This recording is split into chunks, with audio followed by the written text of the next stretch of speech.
जैसे पूर्णिमा का चंद्रमा बढ़ता है, पूर्णिमा का चंद्रमा जैसे पूर्ण होता है, ऐसी ही आपकी मनोकामना भी पूर्ण हो, पूर्णिमा के चंद्रमा की तरह प्रकाशित हो। बाबा आपकी मनोकामना पूर्ण करे। पूर्णिमा शिव महापुराण की कथा जो जीवन का एक सुख प्रदान करने वाली है, एक आनंद देने वाली है। बहुत बड़ा रोग हो गया, छूटने को तैयार नहीं है, बड़े बड़े इलाज करवा लिया, बहुत दिखा लिया, बहुत सब दूर इलाज करवाया, सब दूर दिखाया, पर मिटने को तैयार नहीं है, तो फिर अबीर का प्रयोग, एक चावल का दाना, एक श्वेत पुष्प और अबीर भगवान शंकर को समर्पित कर धीरे धीरे धीरे धीरे शरीर का रोग अपने आप समाप्त होना प्रारंभ मां की ओर लेकर जाओगे, उतना ये मन शुद्ध होता चले जाएगा। नया मकान बनाया किसी ने? जिनने बनाया हो जरा हाथ ऊंचा करो तो जरा। बनाया आप लोगों ने मकान? तो मकान बनाए होंगे तो वो जो मकान बनाने वाला मिस्त्री होता है ना, वो कह देता है अब तुम्हारी बिल्डिंग 3 मंजिल की हो गई, ऊपर एक मटकी टांग दो। अरे बोलो सही है कि गलत है? कौन सा कलर की टांगो है? काय के लिए टांगो? कि जो बिल्डिंग को देखेगा और बिल्डिंग देखने के बाद उसकी नजर उस मटकी पे चली गई, तो मटकी से जब उसकी नजर मिल गई तो जितनी नजर इसने बिल्डिंग में लगाई वो सारी नजर उसकी मटकी पे पड़ते उसी में वापस प्रवेश कर गई। मतलब नजर बिल्डिंग में आई। कहां टांगी मटकी? पीछे, राइट लेफ्ट, कहां टांगी? बिल्कुल आगे।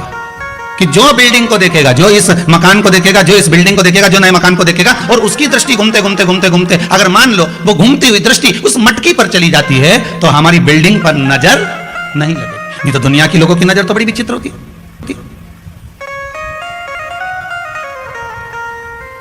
कौन से कलर की टांगी? काले कलर।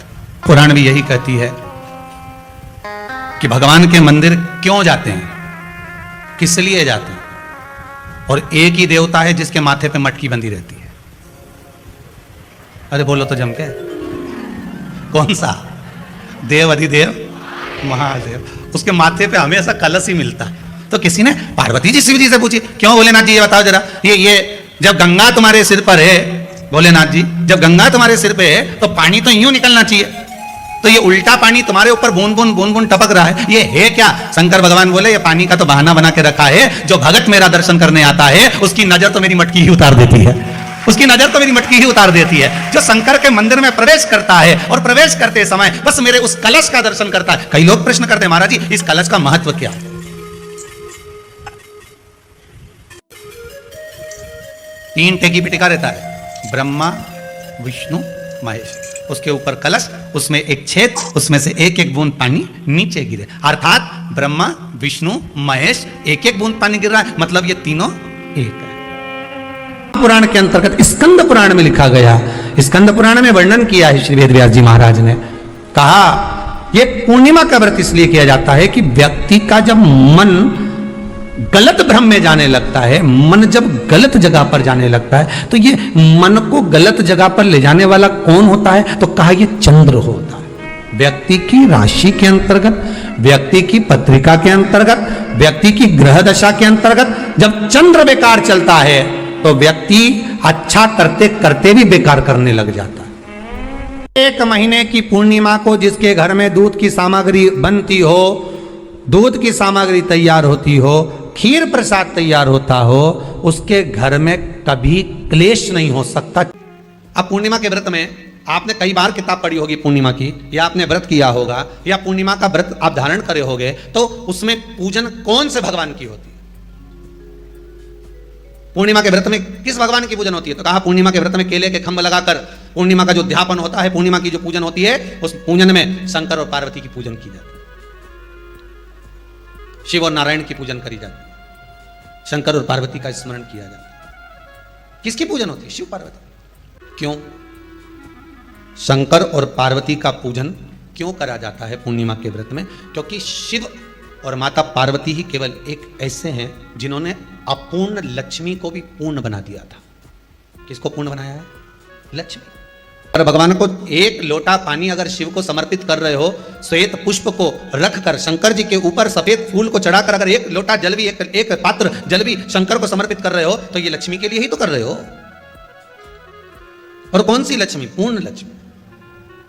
पूर्ण लक्ष्मी।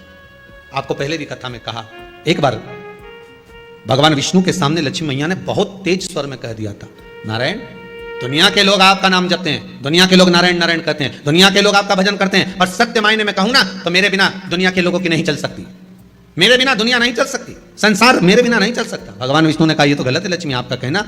एक दिन लक्ष्मी को अहंकार आ गया, अहंकार के संबोधन जब माता लक्ष्मी करने लगी तो भगवान उसी समय पर भगवान विष्णु को क्रोध आ गया और भगवान विष्णु ने कह दिया, लक्ष्मी तू इतनी बड़ी बड़ी बात कहती है कि तेरे बिना नहीं रह सकती संसार। मैं तुझे कहता हूं लक्ष्मी तू अपूर्ण है, तू अपूर्ण है, तू पूर्ण कब हो गई?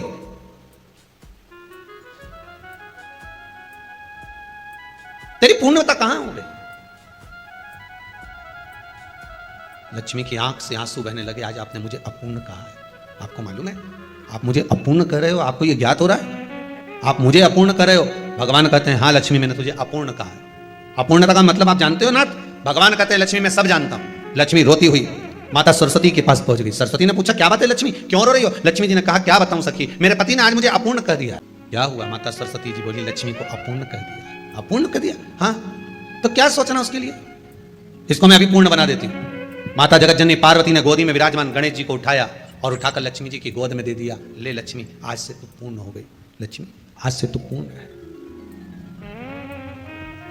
गोदी में जब तक संतान नहीं है तो नारी को लोग अपूर्ण समझते हैं, और माता पार्वती जी ने संपूर्ण ब्रह्मांड में एक सिद्धता प्रदान कर दी कि अपने गोदी के लाल को, अपने गोदी के पुत्र को माता ने लक्ष्मी की गोद में देकर लक्ष्मी को पूर्ण बना दिया। पूर्णिमा के नारियों को, स्त्रियों को अखंड सौभाग्य के लिए जो नारी वैधव्य नहीं होना चाहती है उस नारी को पूर्णिमा के कितने व्रत करना चाहिए? जिस नारी के यहाँ संतान नहीं हो, औलाद नहीं हो, उसको पूर्णिमा के कितने व्रत करना चाहिए? जिस नारी का पुत्र, पति बहुत बीमारी से ग्रसित हो, लग रहा हो कि ये मेरा बेटा बहुत बड़ी बीमारी में घिरा हुआ है, तो नारी को कितने व्रत करना चाहिए? स्वयं भगवान कृष्ण ने माता यशोदा को द्वापर में भी बताया है कि पूर्णिमा के 32 व्रत होते हैं। कितने व्रत होते हैं? 32। भगवान कृष्ण यशोदा रानी को, माता यशोदा जी को भी बता रहे हैं 32 व्रत। अब आपको किसी ने बता दिया होगा कि 8 कर लो, 7 कर लो, 6 कर लो, 12 कर लो, इसलिए आपने बोला कि 12 कर लीजिए, 32 कर लीजिए। अरे यहां तो द्वापर की कथा भी कहती है। यशोदा जी ने एक बार भगवान कृष्ण को रोक कर कह दिया, ए कन्हैया रुको। कन्हैया बोले बोलो मां क्या बात है? कन्हैया जरा रुकिए, इधर आओ जरा। भगवान कृष्ण आए। हाँ मां बोलिए। किस जगह का प्रसंग है ये? जिस समय पर राधा रानी कुरुक्षेत्र में नंद बाबा और यशोदा जी को लेकर कुरुक्षेत्र के कुंड में, ब्रह्म सरोवर में स्नान कराने के लिए लेकर जाती हैं, ग्रहण का समय पर। और जब भगवान कृष्ण उस कुरुक्षेत्र के उस सरोवर में स्नान करने आते हैं, तब यशोदा जी ने अपने लाला से प्रश्न किया है, पूछा है कि नारी वैधव्य होकर ना मरे, उसका पति कोई रोग से ग्रसित ना हो, उसका पुत्र किसी रोग में ना पड़े। अरे भाई कितना सुंदर संवाद लिखा है। अगर किसी माता का पुत्र मान लो किसी नशे में डूबा हुआ है, कोई नशा कर रहा है और गलत नशा है, आपको लग रहा है कि ये नशे में डूबा हुआ है, आपको लग रहा है कि ये गलत जगह पर डूब गया है, आपको लग रहा है कि मदिरापान में, मांसाहार में या अधिक गांजा आदि का जो भी नशे होते हैं, जितने भी नशे, उसमें डूब चुका है। और माँ उसको समझा रही है तू नशे में मत डूब, तू इस काम को मत कर, तू ये गलत कर्म मत कर। माँ उसको समझा कर हार गई। तो मेरा माताओं से निवेदन है आप उसको समझाना बंद कर दो, एक काम करना प्रारंभ कर दीजिए। हमें जो शिव महापुराण के माध्यम से शास्त्र कह रहा है कि आप 32 पूर्णिमा के व्रत प्रारंभ कर दो। उसमें करना क्या है आपको? केवल जिस दिन व्रत रहे रात्रि के समय पर कोई भी मीठा कुछ भी सामग्री आप चंद्र की रोशनी में, चंद्र को अर्घ देने के बाद, पूजन करने के बाद उसको रखो, और वही सामग्री जो नशा कर रहा है उसको पूर्णिमा के दूसरे दिन उसको खिलाओ। आप धीरे धीरे खिलाना चालू करेंगे, जिस नशे में वो डूबा हुआ है उस नशे से वो छूटना प्रारंभ हो जाएगा। 2 पूर्णिमा व्रत करके तो देखो तीसरे में तुम्हें जरूरत ही नहीं, धीरे धीरे आप रुक, वो छूटना प्रारंभ हो जाएगा। स्वयं भगवान कर रहे हैं। यशोदा मैया ने कन्हैया को रोक लिया कुरुक्षेत्र के उस मैदान में, और भगवान कृष्ण का दर्शन माता यशोदा जी करी। बहुत दिनों के बाद माँ को आज माता यशोदा को लाला का दर्शन हुआ, बहुत समय के बाद, जाने के बाद, बहुत समय। पीपल का एक पत्ता, उस पत्ते पर थोड़ा सा चावल, थोड़ा सा चावल। पूर्णिमा की रात्रि को अपने हाथ में लेकर अपने नयनों से लगाकर शरीर पर से स्वयं उतार कर उसको दरवाजे के पास रख दीजिए। पूर्णिमा की रात्रि को पूर्ण होने पर उस चावल को दूसरे दिन सूंघ कर बहते हुए पानी में डाल दीजिए। महाराज कितने भी रोग से ग्रसित हो गए, पीपल का एक पत्ता 52,000 ब्राह्मण की साक्षी कराता है। महाराज बहुत ध्यान देना, पीपल के वृक्ष में स्वयं नारायण का, मेरे कृष्ण का वास है। स्वयं भगवान गीता के अंतर्गत कहते हैं कि मैं पीपल का वृक्ष। भगवान से कोई पूछे, शिव के भगत से कोई पूछे कि पूजन की थाली में, पहले के समय में लोग पूजन करने जाते थे तो क्या पूजन की सामग्री में साहित्य कम रह जाता था? हाँ, उसका कारण क्या था? भगवान कहते हैं कारण केवल एक है, मैं खुद पूजन की थाली में, भगवान विष्णु ने संकल्प लिया था कि 108 कमल के पुष्प भगवान शंकर को समर्पित करूंगा। पहले कथा में वर्णन किया, 108 कमल के पुष्प भगवान को दूंगा। जब आखिरी दिन महीने का पूर्ण होने जा रहा था, श्रावण के महीने का, भगवान ने एक पुष्प को निकाल लिया, उसमें पूजन की थाली में एक फूल कम कर दिया। अब आपको लगे, परिवार को लगे, कुटुंब को लगे, किसी को लगे, पूजा की थाली में पुष्प, पूजन की थाली में सामग्री अगर कम रह गई है तो आप ये विचार ना करें कि मुझसे गलती हो गई, मुझसे त्रुटि हो गई, भगवान रुष्ट हो जाएंगे। भगवान अपने भक्त से कभी रुष्ट नहीं होता। सा पूजा की थाली में सामग्री नहीं है, उसका कारण क्या है?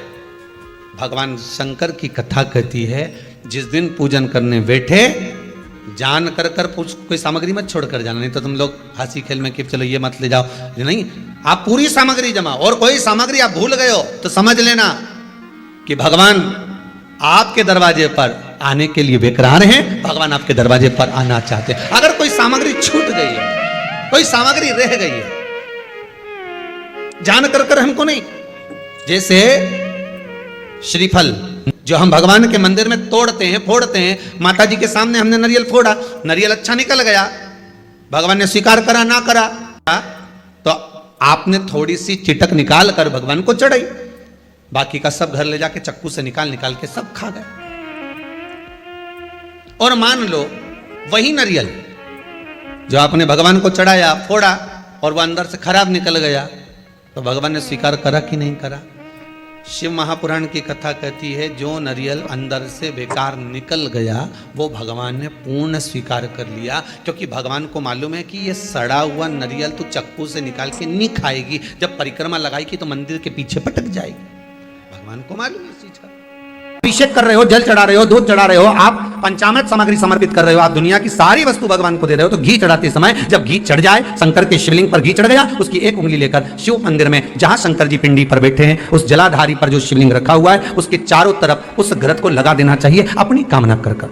महाराज शिव उसको स्वीकार करता है। जो अभिषेक आपने किया है वो अभिषेक का फल भगवान भोलेनाथ कुछ ही दिन में प्रदान कर देते हैं, मात्र उंगली फेर देने पर, घृत पात्र की उंगली। कई लोगों के मन में एक प्रश्न जागृत हो जाता है कभी कभी कि गुरुदेव, भगवान तो हमको नजर नहीं आता, भगवान हमको दिखता ही नहीं है। एक बात आपको पहले भी कहा, आज फिर कहते हैं, परमात्मा भले नजर ना आए पर उसकी परछाई आज भी नजर आती है।